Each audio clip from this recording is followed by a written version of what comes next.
tak terdengar kabarnya, musisi Dik Doang muncul dengan kabar mengejutkan.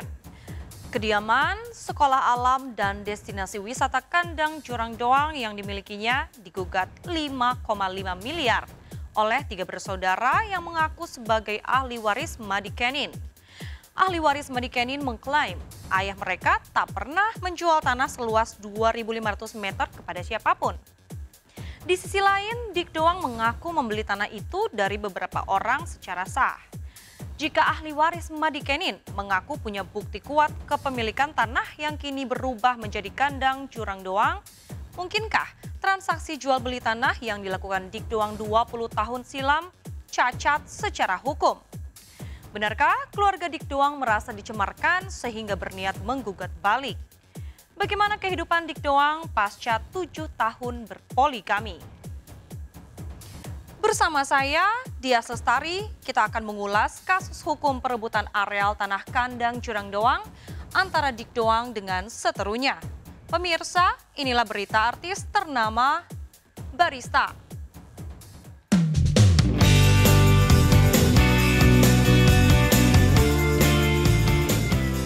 Penikmat musik di akhir tahun 90-an tentu masih ingat musisi dan penyanyi balada Dik Doang. Musisi berambut pelontos ini sempat meroket lewat single Pulang. Hingga awal 2000-an, Dik masih eksis di panggung musik dengan merilis album Jangan Takut yang melejitkan single Pak Posku. Pak Posku, Pak Posku, Pak Posku, Pak Posku, Pak Posku, adakah wesoku, Pak Posku, Pak Posku, Pak Posku, Pak Posku, Pak Posku, punyakah kau gadis sembahyang? Tahun 2002, Dik juga sempat sukses menjadi presenter siaran langsung Piala Dunia yang saat itu diselenggarakan di 2 negara, Korea dan Jepang. Pamornya semakin bersinar ketika ia terpilih menjadi satu-satunya artis Indonesia yang membintangi iklan suplemen kesehatan bersama pesepak bola legendaris Italia, Alessandro Del Piero.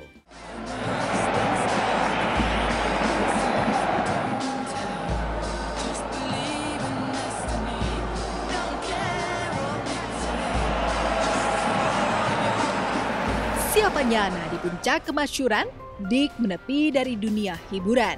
Ia ingin fokus membesarkan sekolah alam dan destinasi wisata kandang Jurang Doang yang berdiri di depan rumahnya di kawasan Bintaro, Tangerang Selatan. Nama besar Dik di kancah keartisan membuat sekolah alam dan destinasi wisata yang dikelolanya cepat dikenal. Tapi setelah 17 tahun beroperasi, kandang Jurang Doang milik Dik digugat oleh ahli waris Madikenin. 3 bersaudara yang mengaku cucu juragan tanah asal Bintaro, Madikenin ini mengklaim sebagai pemilik sah tanah seluas 2.510 meter persegi yang menjadi lahan kandang Jurang Doang. Dengan bukti berupa akta jual beli tanah dan slip terakhir surat pajak bumi dan bangunan, ahli waris Madikenin menggugat Dik 5,5 miliar rupiah. Jika pernah bertemu 4 mata dengan penggugatnya, mengapa kepada awak media pihak Dik mengaku tak mengenal ahli waris Madikenin? Kandang Jurang Dik Doang ini kan sudah 20 tahun ya beliau bangun untuk kemaslahatan umat gitu. Tiba-tiba sekarang sudah running well ya, tidak ada angin, tidak ada cuaca. Kok tiba-tiba ada orang mengatasnamakan ahli waris dari Bapak Madikenin ya kan? Nah, secara klien kita Om Ganteng tidak tahu siapa itu Madikenin ataupun para ahli warisnya. Karena klien kami membeli lokasi KJD itu ya kan itu dari tahun 2003. Dari 4 orang ya. Yang pertama itu kalau nggak salah dari Ade Luis. Ya, itu kurang lebih 600 meter. Yang kedua dari Bapak Edward Palandeng. Itu 615 meter. Kemudian dari OE Sri Mulyani dan dari Arawita. Jadi totalnya hampir 2000 meter. Secara yang mereka gugat kemarin mereka dalilkan 2500 meter. Artinya kami sebetulnya tidak tahu. Klien kami tidak pernah ketemu dengan orang-orang yang mengaku bahwa mereka adalah pemilik tanah itu. Orang juga yang menggugat istilahnya kan di depan rumahku. Bukan tanah yang orang beli di Sumatera, beli di sini. orang-orang dekat. Nggak apa-apa, mereka kan semua juga ikhtiar hidup itu.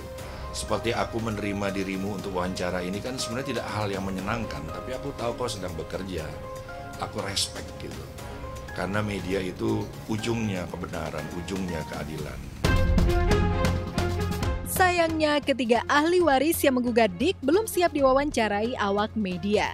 Tapi menurut kuasa hukum mereka, Dik sudah pernah bertemu dengan kliennya untuk mencari jalan tengah atas kasus sengketa tanah itu. Hanya saja Dik lebih senang bicara di depan wartawan dan melimpahkan kasus yang membelitnya ke Pengadilan Negeri Tangerang Kota. Pengadilan Negeri Tangerang menerima gugatan dari Aslih bin Madikenin, kemudian Asman bin Madikenin, dan Matalih bin Madikenin. Gugatan tersebut di dalam register perkara di pengadilan mendapat nomor 644 pidana gugatan 2020. Dan tergugat satunya ini adalah Rizky Mulyawan alias Dik Doang.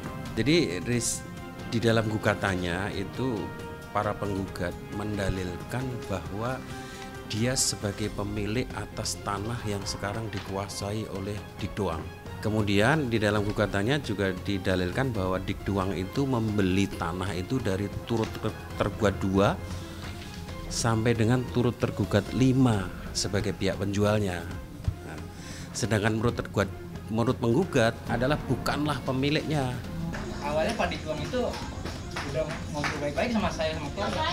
Oh, udah sempat ketemu berarti? Udah, kan tadi pengakuan beliau di laporan polsek juga. Nggak kenal dia. Nggak pernah ketemu. Iya, dia bilang katanya nggak kenal sama sekali sama keluarga. Itulah, karena dia apa? Dia pengen ngangkat ke publik. Bukannya kita berpikir jahat atau gimana. Tapi memang ya beliau mungkin ada rasa sakit hati kali sama aparatur pemerintahan di sini.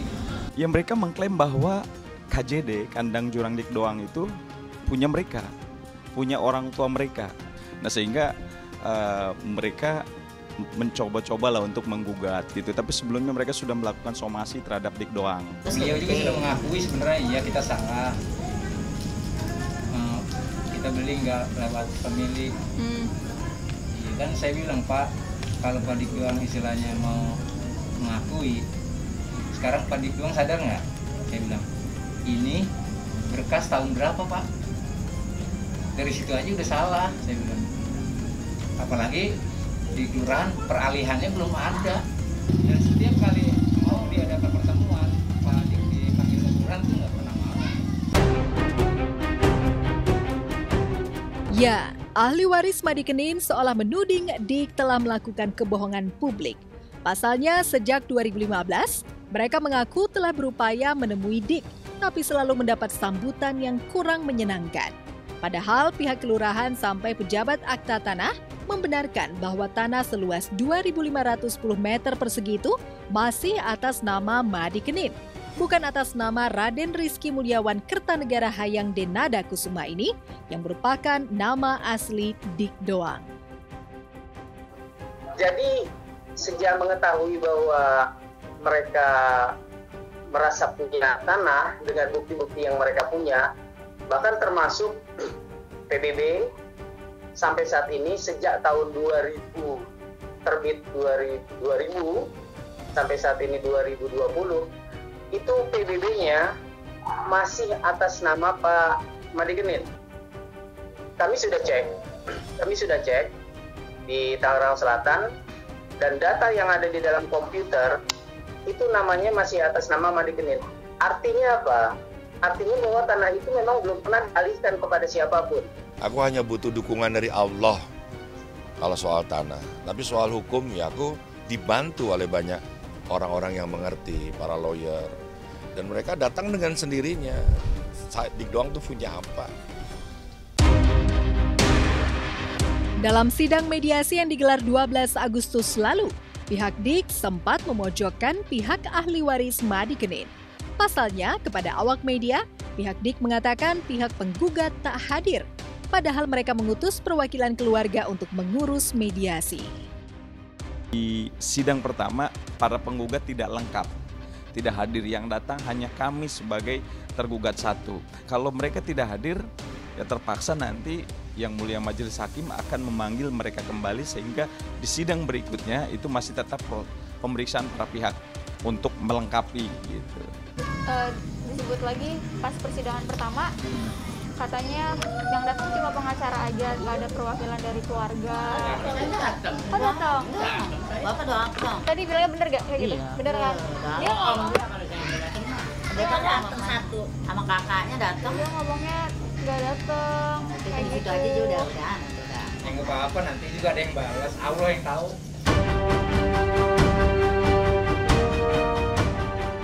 Kepada awak media, Dik mengaku santai menanggapi pernyataan pihak penggugat. Pasalnya, sebagian tanah yang menjadi areal wisata Kandang Jurang Doang adalah tanah wakaf. Tapi ahli waris Madi Kenin membantah pernyataan Dik. Menurut mereka, areal Kandang Jurang Doang yang saat di-launch berdiri di atas tanah seluas 2.500 meter persegi, sekarang telah melebar menjadi 5.000 meter lebih. Lalu benarkah yang diperkarakan ahli waris Madi Kenin adalah tanah yang dipakai Dik untuk memperluas areal Kandang Jurang Doang? Yang digugat 2.600 bener nggak? 2.500. 2.510. Nah, katanya kalau Dik doang itu ngerasa cuma beli 2.000. Ya iya. Oh gitu. Ya, cuma 2.000 lah. Sekarang dia nempatin tempat sebanyak itu dari siapa? Coba sisanya Mas tanya. Mbak tanya. Kandang Jurang Doang berapa ribu? Berapa ribu itu? 5.000 lebih. Tempat dia sewa sama siapa sisanya gitu. Yang di seberang sana adalah sahabat saya. Saya beli tanah, di dalam tanah ada mata air, itu bukan milik saya, milik Allah. Jadi kalau tetangga saya kekeringan silakan ambil. Ini tetangga-tetangga saya yang baru hadir pun pagi ini tahu bahwa rumah saya nggak dipagar untuk siapa saja. Saya kenal orangnya, orang-orang baik. Mereka petani, mereka sering berhubungan dengan saya. Waktu ada Menteri Pertanian memberi bantuan, saya adalah jembatan buat mereka semua. Saya punya lapangan bola, mereka masih memacul di sebelah. Saya dekat kok, saya tahu mereka semua. Tanah itu milik Allah. Siapa yang diamanahkan itu lillahi ta'ala.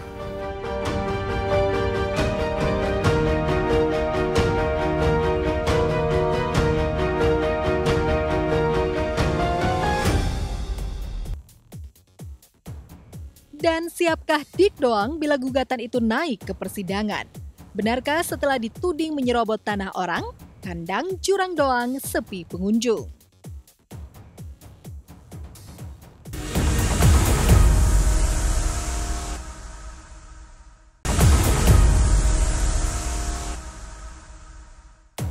Cita-cita Dik Doang memiliki sekolah alam yang dirintis sejak tahun 1993 akhirnya terwujud di tahun 2003.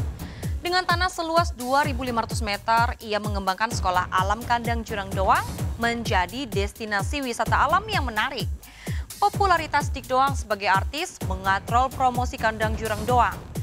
Lewat paket outbound dan wahana permainan anak, kabarnya Dik bisa meraup keuntungan yang fantastis. Lalu benarkah sejak areal tanah Kandang Jurang Doang diperkarakan, pengunjung areal wisata alam itu menurun drastis? Apakah Dik Doang akan menggugat balik lantaran ulah ahli waris Madi Kenin membuatnya rugi secara material dan imaterial?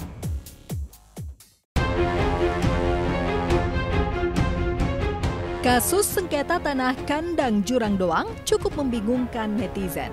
Pasalnya keterangan dari dua pihak yang bertikai, dalam hal ini Dik Doang dan ahli waris Madi Kenin, cenderung bertolak belakang. Jika pihak ahli waris Madi Kenin sudah mengeluarkan kartu truf berupa bukti kepemilikan tanah yang masih terdaftar di komputerisasi kelurahan dan pejabat akta tanah, pihak Dik seolah ingin menyimpan bukti-bukti yang mereka miliki untuk digelontorkan di persidangan. Lantas seberapa siapkah Dik menghadiri sidang kedua yang rencananya akan digelar 16 September mendatang? Mengapa pihak Pengadilan Negeri Tangerang menyatakan data beberapa tergugat tidak diketahui? Jadi kemarin sudah dilaksanakan persidangan di Pengadilan Negeri Tangerang ya, 2 hari yang lalu berarti tanggal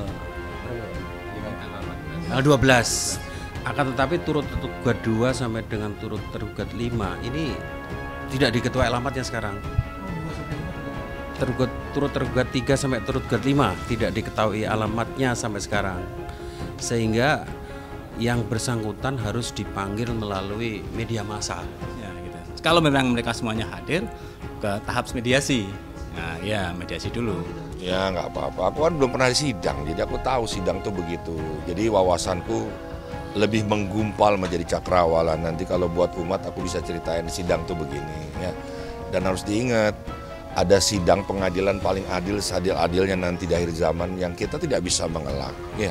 Kalau saya curang, ya saya harus terima itu azabnya. Di luar agenda sidang, secara pribadi ketiga ahli waris Madi Kenin mempertanyakan sikap Dik yang menurut mereka tak sesuai fakta.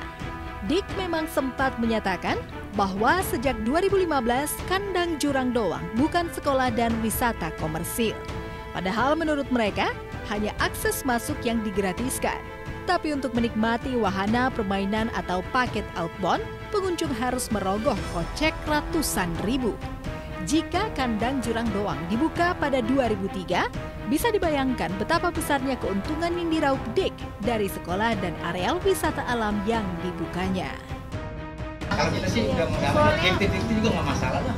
Justru Ibu Mirna kan karena ya yang diberi kuasa sama Pak Dik ya kan. Karena saya udah nggak mau dan nih, saya udah nggak mikirin duniawi. Dan saya juga nggak pernah istilahnya ini lokasi dibuat apa? Ya dikomersilkan. Oh.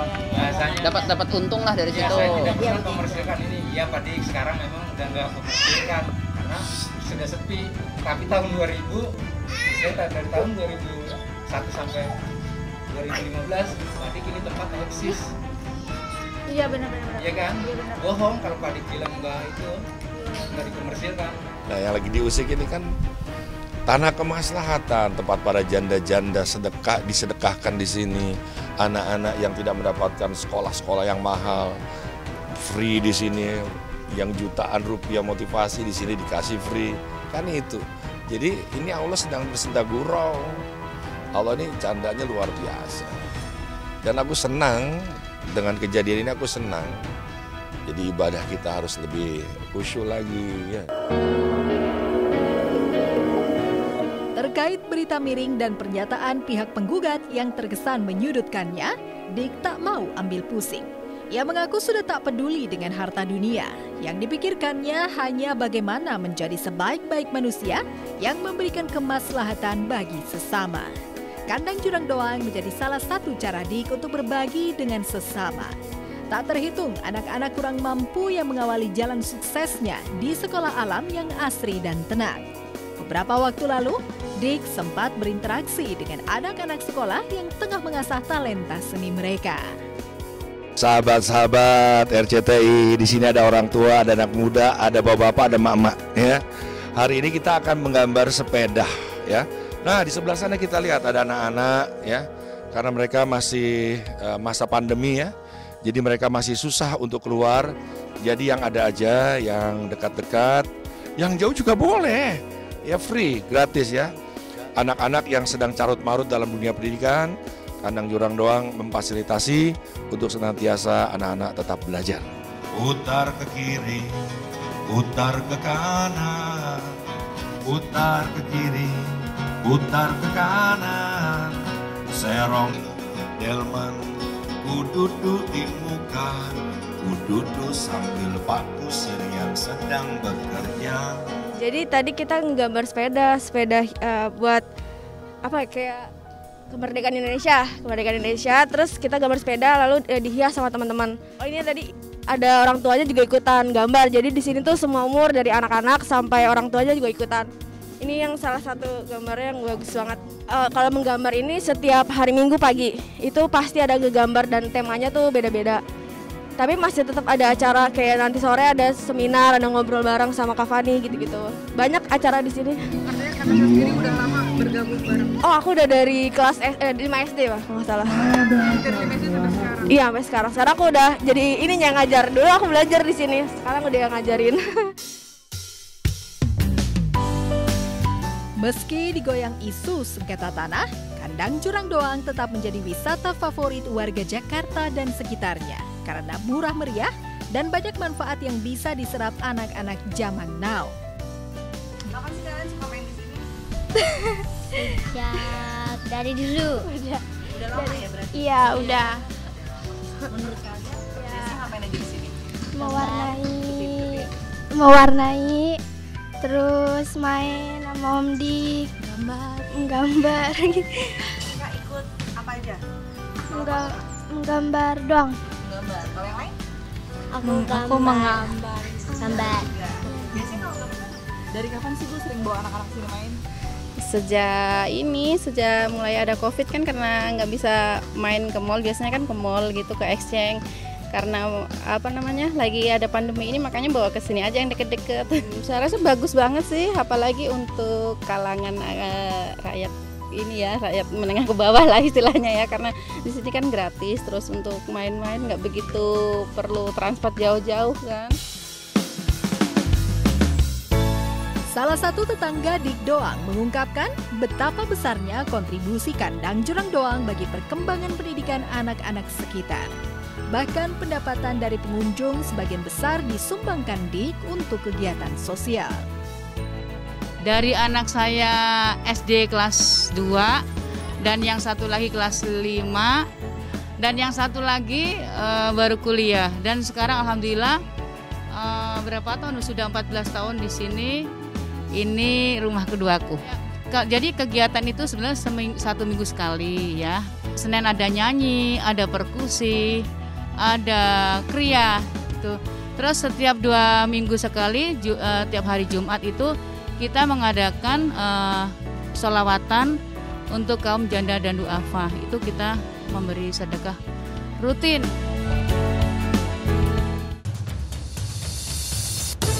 Sengketa tanah Kandang Jurang Doang membuat tetangga dan pengunjung wahana edutainment itu merasa cemas. Mereka khawatir sekolah dan wisata yang sangat bermanfaat bagi masyarakat sekitar ditutup bila Dik kalah dalam kasus gugatan senilai 5,5 miliar rupiah. Kandang Jurang Doang ini untuk kemaslahatan sekitarnya. Tapi ya semoga lancar, ini Kandang Jurang Doang ini tetap jaya, tidak ada yang mengusik-ngusik dan aman buat anak-anak. Karena kita benar-benar kalau misalkan Kandang Jurang Doang itu nggak ada, kita kehilangan sekali. Di balik kasus sengketa tanah Kandang Jurang Doang, sempat terbetik isu bahwa pihak ahli waris Madikenin dikompori oleh pengembang properti untuk mengalahkan Dik di persidangan. Sudah menjadi pemandangan umum bila di sekitar Kandang Jurang Doang dibangun real estate, ruko, dan apartemen. Saya tahu mereka semua, dan mereka orang-orang baik. Demi Allah mereka orang-orang baik. Saya berani bersaksi di orang-orang baik. Mereka petani-petani. Cuma kan yang tahu UPJ kan, saya di UPJ nih. Bintaro UPJ Pak ya. Ya tanahnya kan begitu seksi sekarang ya Pak. Terbuka, lahannya akan dibangun oleh ruko dan lain-lain. Jadi kalau orang gamang, ya mereka biarkan gamang. Kalau aku tenang-tenang saja. Ini kan yang lagi diributin tanah wakaf. Rumahku itu, tidurku tenang-tenang aja. Lalu apakah Dik akan survive berjihad melawan penggugatnya?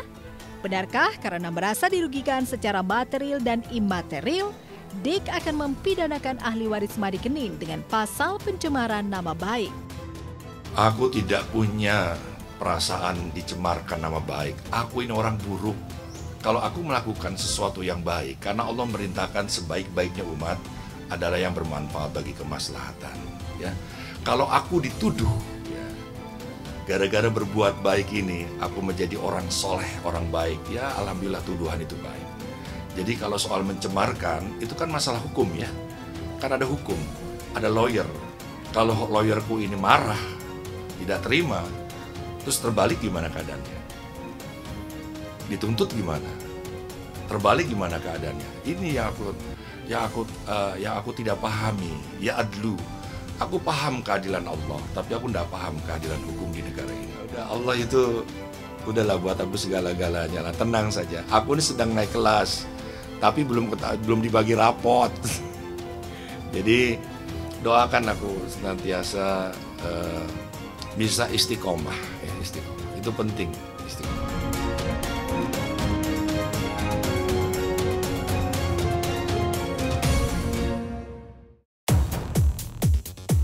Tak cuma kasus sengketa tanah, netizen banyak yang kepo pada rumah tangga Dik Doang yang dibangun di atas pilar poligami. Seperti apa kehidupan Dik bersama dua istri?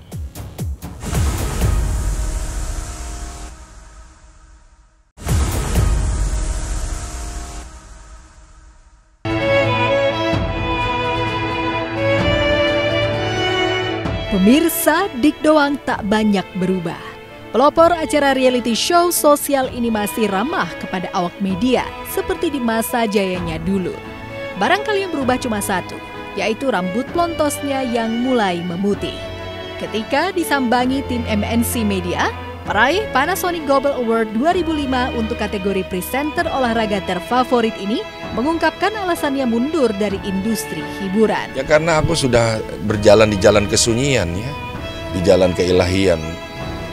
Ya doakan, aku kan sekarang berjalan di jalan kesunyian, jalan-jalan keilahian. Jadi sejak umur 36 sudah aku tinggalkan dunia entertain. Tapi janji Allah, barang siapa yang sudah meninggalkan dunia, nanti dunia akan mencari dia.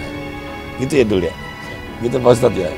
Nah sekarang dunia lagi mencari saya. Dunia juga ingin dengar dulu juga apa yang disampaikan oleh Dik Doang buat saudara-saudaranya. Aku santai kok, tenang aja. Aku relax. Kegiatanku ya tafakur kali ya. Aku banyak memikirkan kebesaran Allah. Ya indah lah. Silaturahmi tidak putus-putus. Ya, setelah memilih fokus berdakwah, Dik tak lantas terhindar dari berita negatif. Awal Juli 2012, pemilik nama lengkap Raden Rizky Mulyawan Kertanegara Hayang Denada Kusuma ini memutuskan untuk menikah lagi. Ya, Dik Doang menikahi karyawannya sendiri, Hairani. Dik Doang rupanya ingin mengikuti jejak Dai Kondang Abdullah Gimnastiar yang akrab disapa AA Gim yang juga melakukan poligami. Lalu benarkah kedua istri Dik begitu syok setelah suami mereka digugat oleh ahli waris Madi Kenin? Ya, ini kan aku imam di sini. Ya, dia kan makmum saja. Jadi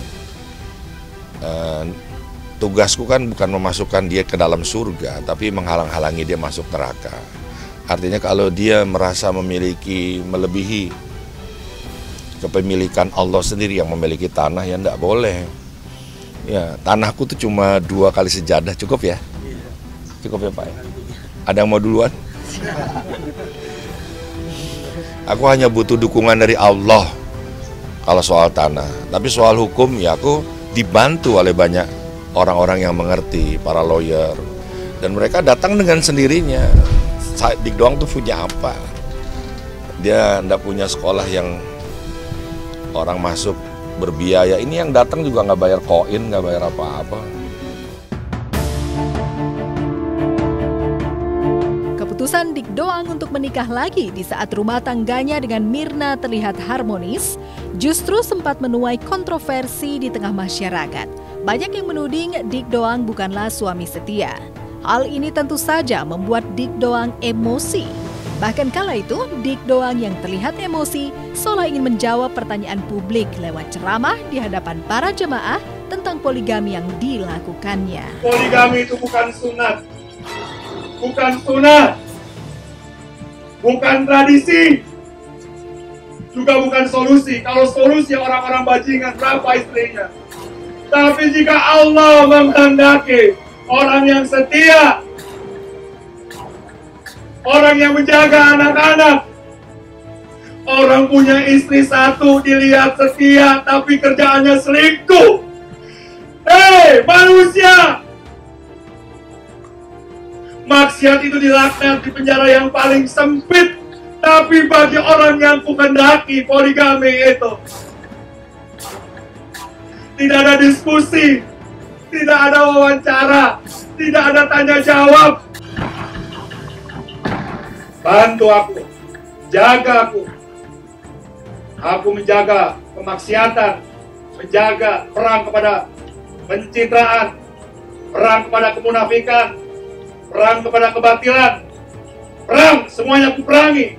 Gua ya makanya support tuh gua nggak tahu apa. Nggak mau gua. Nggak mau. Kenal baik tetangga tuh. Nah, masih main bola bareng nggak? Masih di kandang jurang. Aduh, no comment saya no comment.